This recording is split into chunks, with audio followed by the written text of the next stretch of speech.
तर अक्षय कुमारचा भूत बंगला रिलीज झालेला आहे. पिक्चर मी पाहिलाय. स्टोरी वगैरे छान वाटली आहे. वधूसूर नावाच्या एका कहाणीवर म्हणजे ते का काय म्हणतात त्याला लेजेंड्सवर ही स्टोरी आहे, की कोणत्याही गावामध्ये लग्न झालं की नवीन-नवीन जी दुल्हन असतं तिला किडनॅप केलं जातं, ती गायब होऊन जाते. भक्षक येतो आणि नवरीला घेऊन गायब होतो. याच्यावर आधारित हा पिक्चर आहे.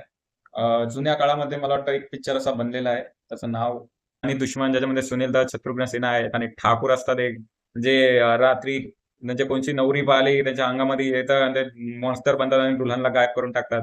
तसंच एक काहीतरी सीन आहे जो सेकंड हाफमध्ये पिक्चरमध्ये चालू होतो. फर्स्ट हाफमध्ये खूपच कॉमेडी आहे. एकदम म्हणजे हसून-हसून तुमचं पोट दुखायला लागेल. राजपाल यादव, असरानी सर आणि परेश रावल यांची कॉमेडी टायमिंग खूपच एक हसायला लावणारी आहे.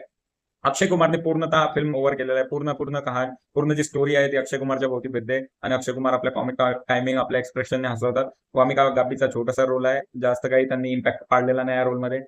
सेकंड हाफमध्ये तब्बू दिसतील तुम्हाला. तब्बूचा एक छोटासा रोल आहे. जास्त काही मोठा नाही आहे आणि त्यांनी काही इम्पॅक्ट वगैरे काही पाडलेला नाही या रोलमध्ये. अक्षय कुमार यांनी पूर्णतः पिक्चर स्वतःच्या खांद्यावर उचललेला आहे आणि सेकंड हाफमध्ये स्टोरी थोडी हॉरर होऊन जाते आणि जास्तही हॉरर वाटत नाही आणि जास्त म्हणजे कॉमेडी पण सेकंड पार्टमध्ये नाहीये.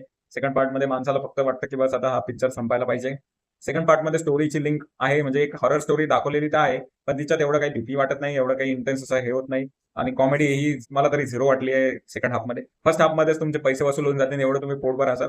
सेकंड हाफमध्ये फक्त ॲज अ स्टोरी म्हणून तुम्हाला पाहावं लागेल आणि म्हणजे ज्यांना हॉरर आवडतंय त्यांना ती एवढी हॉरर वाटणार नाही आणि नॉर्मलमध्ये म्हणजे तुम्ही हा पूर्ण पिक्चर पाहू शकता.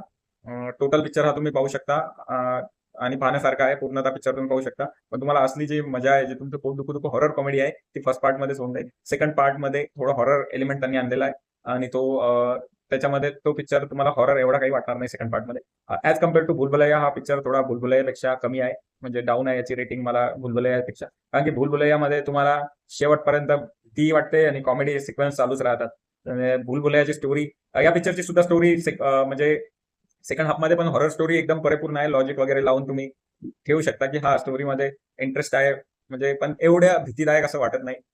असं वाटतं ठीक आहे चालू पण हा पिक्चर पाहण्यासारखा आहे. अक्षय कुमारसाठी, लेट असरानीसाठी, राजपाल यादवसाठी आणि परेश रावलसाठी. कारण की त्यांच्या कॉमेडीने आणि त्यांच्या प्रेझेन्सने पूर्णतः पैसे वसूल होऊन जातील.